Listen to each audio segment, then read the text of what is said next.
noches, bienvenidos. Hoy día miércoles, Gustavo Berganza y Juan Luis Fonte. Arrancamos con la primera conversación de esta noche que gira en torno a ver, el tema genérico tiene que ver con que tras la captura de Gudy Rivera, prácticamente toda la alta dirigencia del Partido Patriota, con la excepción de Alejandro Sinibaldi, que se había alejado de ese partido antes de que Pérez Molina renunciara a la presidencia, pues se encuentra en prisión. Vamos a hablar del fenómeno que supone que un partido que su dirigencia completa se encuentre perseguida por actos de corrupción, y vamos a hablar, por supuesto, de las circunstancias en las que se encuentra el sistema político completo ahora que se conocen ya las primeras audiencias intermedias del caso La Línea. Nos acompañan para conversar sobre este tema Edgar Gutiérrez, quien es ex canciller, es analista político, es columnista y trabaja para el Instituto de Estudios de los Problemas Nacionales de la Universidad de San Carlos. Adrián Zapata también es analista político. Él fue parte de la Secretaría de Desarrollo Rural en el gobierno de Pérez Molina y también ha trabajado para el Instituto de Estudios de los Problemas Nacionales de la USAC. Gustavo arranca con la primera pregunta. Bienvenidos a ambos. Gracias. Gracias. Una pregunta personal, Adrián. ¿Qué piensa de que su amigo Otto Pérez Molina esté preso y toda la dirigencia del partido? Bueno, yo creo que en términos personales sí da pena ver que alguien con que uno tuvo una relación de amistad y luego una relación de trabajo esté en las condiciones en que se encuentra. Amistad porque ustedes coincidieron en la secundaria en el Instituto Normal Central. En la Escuela Normal Central. En la Escuela Normal varones. Central. Sí, hay una varones, diferencia sí. Okay, entre el Instituto Central y la Escuela Entre instituto Central. y escuela. Exactamente. Bueno, pero al final de cuentas es un ámbito individual, ético, moral, del cual cada quien tiene que responder.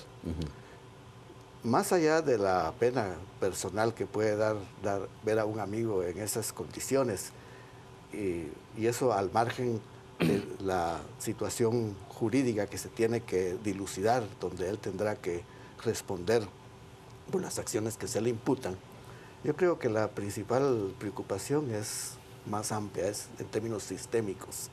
Mira, aquí los partidos políticos solían pagar con su vida ganar una elección y llegar a la presidencia. O sea, todos los partidos políticos que llegaban a la presidencia, después de llegar a la presidencia, pagaban con su vida porque desaparecían como partidos políticos fruto de la siguiente referencia electoral. Pero ahora tenemos un partido político que también pasa a mejor vida, aunque lo de mejor vida creo que es muy discutible en las condiciones en que se encuentran, pero no producto de una acción de votación nada más, sino que producto de la propia descomposición del sistema. Yo creo que ese es un nuevo fenómeno de la volatilidad de los partidos. Ya no es simplemente por el rechazo electoral, sino que es por el nivel de descomposición a que llegó el sistema, porque también hay que entender que esto es de naturaleza sistémico y que lo que ahora afloró no viene de una coyuntura, sino que viene de un proceso histórico. Edgar, te voy a hacer una pregunta semejante a la que acaba de hacer Gustavo Berganza. Fuiste canciller, fuiste secretario de análisis estratégico, eso es correcto, en el gobierno de Alfonso Portillo. Luego Portillo, una vez que había dejado la presidencia, fue perseguido legalmente y terminó purgando prisión en Estados Unidos y un tiempo también en Guatemala. ¿Se puede establecer un paralelismo entre ese caso y lo que le está ocurriendo a Pérez Molina y a su entorno? Mira, no sé si es paralelismo, pero es un fenómeno continuo, ¿verdad? La corrupción, que no es el fenómeno de la corrupción en sí mismo, es que el sistema político está desnaturalizado, fue corrompido. Adrián decía, antes mataban a los dirigentes. Sí, mataban a los dirigentes, desaparecían incluso consejos nacionales de los partidos políticos, pero los partidos sobrevivían. Ahora los partidos mueren y los dirigentes pasan de un partido a otro. Ha habido una malformación, una desnaturalización del sistema, a tal punto que hoy día tú tienes un candidato o un alcalde que se puede cambiar de camiseta de partido 4 o 5 veces y él sigue en el poder. Sí hay un problema político de fondo. Creo que los fenómenos los casos de Portillo y de Otto Pérez Molina guardan ciertas semejanzas, pero también algunas diferencias, ¿no? Y es la primera vez que vemos, por lo menos durante el periodo democrático, que un gobierno cae por acusaciones legales de corrupción estando en el poder. Normalmente ocurrían una vez fuera del poder. La única vez que se interrumpió el proceso, el periodo de gobierno fue en el 93. Y a partir de una acción del propio presidente. Del propio presidente, que da un golpe de Estado, ¿verdad? Entonces, lo que demuestra la diferencia en el paralelismo es el agravamiento de la crisis política. Ahora, pero lo que vemos, por ejemplo, en el caso del Partido Patriota, a diferencia de los otros partidos, es que, bueno, de nuevo, es decir, toda la dirigencia está detrás de las rejas enfrentando proceso, es decir, por diferentes delitos. En el caso de Woody Rivera, que fue el último que se capturó por el hecho de haber solicitado un fallo para favorecer a su secretaria general. Pero, digamos, todo el resto está Roxana Valdetti por corrupción de la línea, por corrupción en lo de la compra de la solución mágica para el lago de Amatitlán, Otto Pérez Molina vinculado a lo de la línea, y bueno, de ahí sigue el listado, pues. Es decir, esto lo que demuestra es que al final de cuentas estamos no solamente con un fenómeno sistémico de problema de falta de representatividad de partidos políticos, políticamente hablando, sino que realmente son bandas realmente organizadas para saquear el Estado. Es que, ¿qué es lo que construye un partido en estas condiciones? ¿Qué es lo que cohesiona un partido? ¿Qué le da identidad y razón de ser? ¿La codicia? Si ya no hay razones ideológicas, si ya no hay elementos programáticos que unifiquen, entonces los intereses privados, los intereses particulares son los que se aglutinan alrededor de una propuesta de llegar al poder no como un medio, sino como un fin en sí mismo. En la medida en que desaparece la ideología, en la medida en que se diluyen los elementos programáticos, lo que queda son los intereses personales. Y esos intereses personales, en ejercicio de poder, en función de esos intereses, pues se descomponen y llegan a esos extremos que estamos viendo. Pero ese motivador como fuerza para llegar a ser gobierno no parece desaparecer en este momento, No. sino, digamos, muda de formas, pero sobrevive. A juzgar por lo que está ocurriendo, incluso el día de hoy en el Congreso, como que los diputados no se han enterado de lo que pasó en Guatemala en 2015 y lo que va de 2016. Por lo que uno juzga, incluso de la administración de gobierno central, no hay tampoco, no digo reformas estructurales, o sea, lo que podría cambiar un rumbo decisivo del país, sino estamos hablando del estilo de hacer gobierno. Digamos, formas transparentes de elegir gobernadores, de hacer compras, incluso no sabemos qué va a pasar con el próximo, o quién será y cómo será electo o designado el próximo magistrado de la Corte de Constitucionalidad. Es decir, los políticos parecen ser en esta historia los últimos en enterarse de lo que está pasando, a pesar de que es contra ellos que está el reclamo de la ciudadanía. Ahora, lo que es interesante en el caso, por ejemplo, del gobierno, yo leía hoy el vespertino La Hora y tenían extractos del discurso de toma de posesión del presidente Morales. Y el presidente Morales hacía precisamente un compromiso desde su primer día con la transparencia. Es decir, hay por lo menos unos 5 o 6 párrafos en donde alude a la necesidad de la transparencia. Y sin embargo, lo primero que vemos es una actitud negativa. ¿Qué está fallando? ¿Es una cuestión de nuestro etos social? ¿O es algo particular de los políticos, particular de algunos sectores? Es que si uno analiza cómo se da la superación de la crisis política, se da por el lado, entre comillas, de la no política. Es decir, la gente asqueada de la política tradicional reacciona en general en contra de la política. Y el principal mérito también, entre comillas, de quien es más votado es reivindicarse como no político. Ajá. O sea, esa es una absoluta contradicción, porque ¿cómo puede haber una solución no política a una problemática política?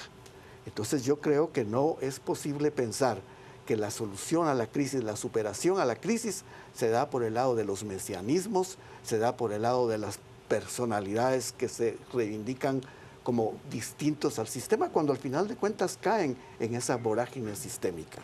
Es una respuesta individual.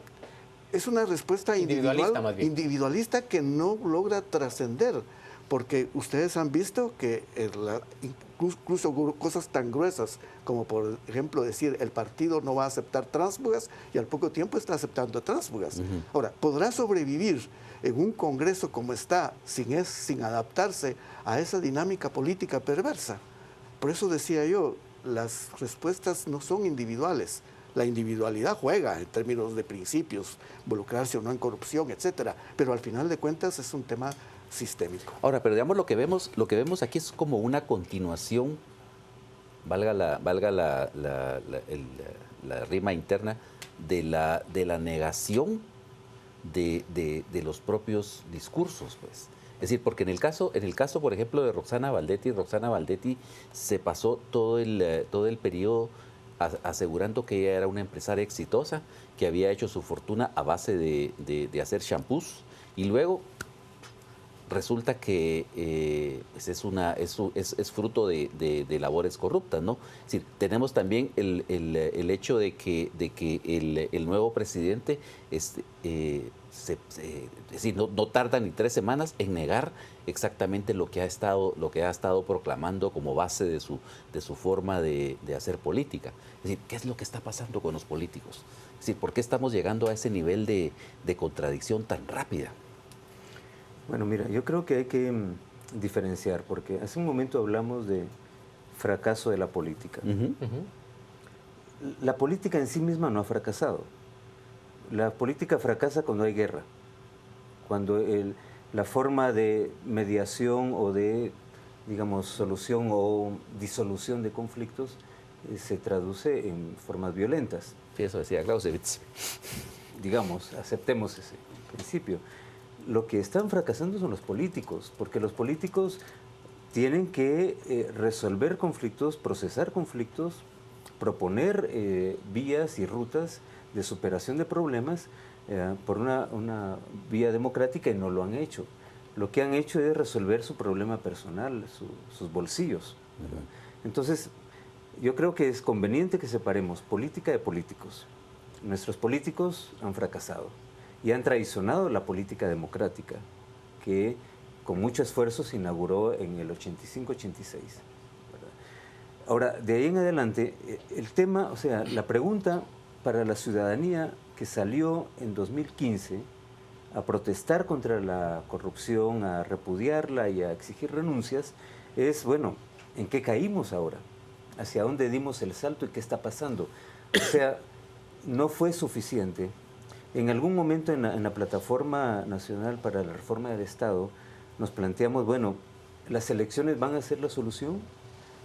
Mediante elecciones correctas vamos a lograr realmente reformar el sistema y procurar que una nueva generación con otra cultura entre a los poderes del Estado y nos detenga, porque yo no solo veo esto como un problema sistémico que se reproduce en sí mismo. Yo lo estoy viendo en una ruta hacia el vacío, lo estoy viendo en una ruta hacia el Estado fallido. Y yo creo que el gran mérito de las movilizaciones de 2015 es que desaceleraron esa ruta hacia el Estado fallido. Nos ha quedado muy poco tiempo para reflexionar dónde estamos y hacia dónde queremos ir. Pero ¿no creen ustedes que la convicción en contra de ese sistema corrupto es demasiado superficial y tenue? A ver, ¿se ha necesitado realmente que sea un factor externo, como la CICIG, para llevar a prisión al primer expresidente, el señor Portillo? Y se ha necesitado otra vez de la actuación ahora más... beligerante. No solo beligerante, sino más integral, de parte de la misma CICIG, para traer al traste a todo ese partido patriota. Pero no vemos en consecuencia, digamos, una sociedad que esté verdaderamente apoyando, aplauden, vamos a la plaza y cantamos toda la cosa, pero luego las reformas esenciales para garantizar que esto no se repita simplemente no se dan. Es que no es lo mismo unirse frente al hastío y protestar frente al hastío que unirse en favor de una propuesta. Una movilización como la que se dio el año pasado, con toda la importancia que pudo haber tenido, era una movilización, primero, con un nivel de espontaneidad, sin duda, pero segundo, sin un planteamiento más estructurado, más que la expresión de la indignación ciudadana. Se buscaba la caída del gobierno. Exactamente. Y el castigo. Pero ese tipo de movilizaciones, con ese nivel de espontaneidad, sin una dirección estratégica de la protesta, pues tiende a diluirse y no tiene la capacidad transformadora, creo yo, que podría tener si tuviera otro tipo de reivindicación. ¿Por qué no ocurrió lo mismo con el 20 de octubre en el 44, en que poco más o menos se produjo el mismo fenómeno, ¿verdad? Una movilización burguesa o pequeño burguesa que da al traste con el régimen, pero luego asume una junta revolucionaria que consolida. Y hay un proceso de reformas, exacto, en varias líneas, pues. Es decir, reforma política, reforma económica, pero aquí no ha sucedido eso. Es decir, lo que estamos viendo en el Congreso ahorita es prácticamente con la discusión de la ley electoral, es un retroceso realmente en cuanto Le estamos regateando a los diputados a ver si nos regalan algo. Sí. Mira, aquí era mala palabra. En algún momento lo discutimos en este mismo foro. Reprogramamos elecciones. Ese es un golpe de Estado técnico. Así nos decían, ¿no? Porque en el fondo el establishment no quiere el cambio. Ese es mi punto. Seguramente porque ganan con lo que está ocurriendo. Con la prevalencia del viejo régimen. Sin duda. Es que la superación de la crisis se da por el lado de la recomposición del sistema y de la recomposición de los factores tradicionales de poder. Y eso implica el desplazamiento de los actores tradicionales de poder, y obviamente. eso es lo que está ocurriendo. O sea, estamos pasando de lo que Otto Pérez Molina llamó en finales de agosto, inicios de septiembre, la línea 1 o la línea 2. O sea, el problema, veámoslo así, en el 54, después de los cambios, las transformaciones del 44, la crisis era el comunismo, ¿verdad? En los 80, cuando volvimos a estar en la agenda de seguridad mundial, la crisis era otra vez el comunismo. Pero en el 2014, 2015, cuando niños migrantes no acompañados llegan a Estados Unidos y el presidente Obama convoca a su gabinete de seguridad y les dice, ¿qué está pasando allí? Que los papás prefieren que los niños atraviesen el desierto de México y no quedarse en sus hogares. O sea, algo tiene que ser muy malo. ¿De qué se trata esto, no? Están saliendo del infierno. Es un sistema disfuncional, integralmente disfuncional. No es solo el problema de la corrupción, del narcotráfico, es que el sistema económico está expulsando a su población, está expulsando a su niñez, a su futuro, se está suicidando.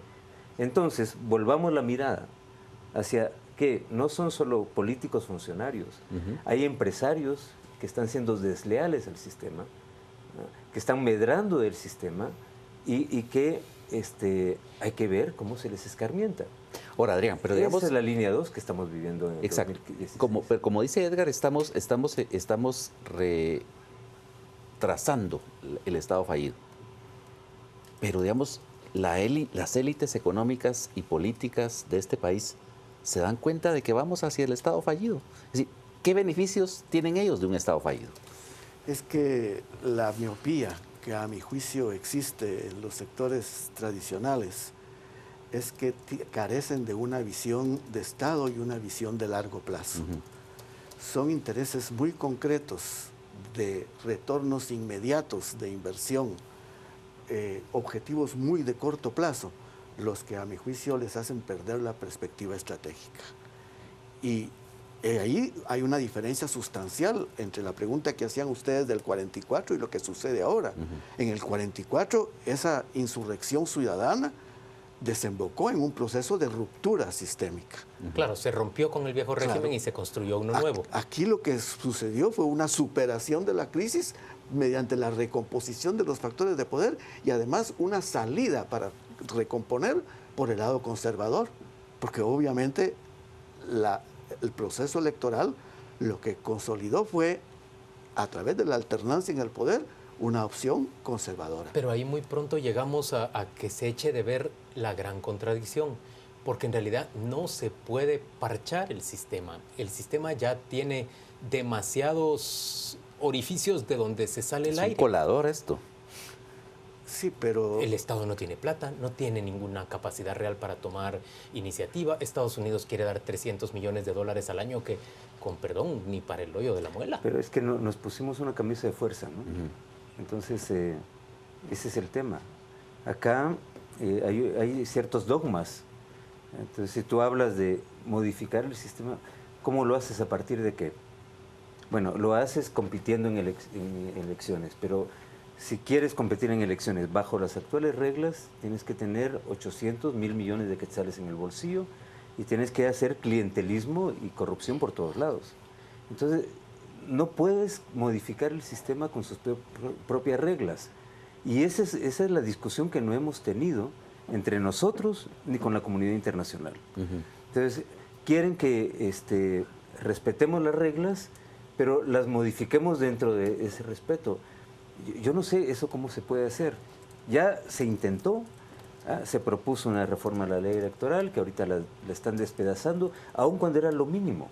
O sea, esa reforma ni siquiera lograba quitarle la llave a los dueños de los partidos políticos. Lograba ciertos cambios internos, ciertos controles, fiscalización, pero que tú digas una, digamos, revolución del sistema político no se lograba con esta ley. Señores, gracias a ambos por acompañarnos hoy a las 8:45. Siento que don Adrián Zapata se quedó con 2 palabras en la boca. ¿Quiere decirlas antes de terminar? Solo decir que además, en la medida en que siempre estemos pensando nada más en la crisis superestructural y no pensemos en las condiciones históricas prevalecientes en el país, estaremos también pensando en los efectos de condiciones mucho más profundas a las cuales nadie les pone atención. O sea que el análisis tiene que ir mucho más a fondo y la respuesta debe ser mucho más profunda que simplemente sustituir un gobierno por otro.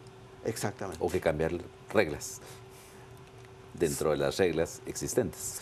Cambiar reglas para seguir jugando el mismo partido. Sí. Señores, gracias a ambos por acompañarnos a las 8:45. Vamos con Rocío Lazo, ella nos cuenta qué se dice en redes sociales respecto de esta conversación. Gracias, Juan Luis. Muy buenas noches. Hablamos en este momento sobre las lecciones que ha dejado el gobierno de Otto Pérez Molina y Roxana Valdetti. Nos interesa mucho saber su opinión en cuanto a este tema. En Facebook y en Twitter nos puede encontrar como Canal Antigua. Comenzamos con los comentarios. Paranoia News nos dice: no fue un partido político, se creó una estructura delincuencial descarada y prepotente. Javier Ortiz comenta: algo tenemos que empezar a hacer. Comencemos limpiando la casa, los meten a la cárcel y siguen extorsionando. Raúl nos dice: elegimos a Otto Pérez Molina para derrotar a Valdizón y a Morales para evitar a Torres. Lección: no conformarnos con residuos. El heredero PJ dejó una gran enseñanza: sistema vulnerable y abuso de autoridad. ¿Por qué los gobernantes tienen inmunidad? De Achaco nos dice: es un proceso de corrección desde la ciudadanía hacia las reglas del sistema, aunque sin propuesta, pero es una oportunidad. Y por último, Paparazo: pobreza, pobreza, inseguridad y pobreza. Le agradecemos por todos sus comentarios y le invitamos a seguir mostrándonos su opinión. Le repetimos nuevamente: en Facebook y en Twitter nos encuentra como Canal Antigua. Ahora es momento de ir a una pausa comercial. Por favor, quédese con nosotros. Al regresar estaremos hablando acerca de la continuación en el proceso de elección a magistrados ante la Corte de Constitucionalidad.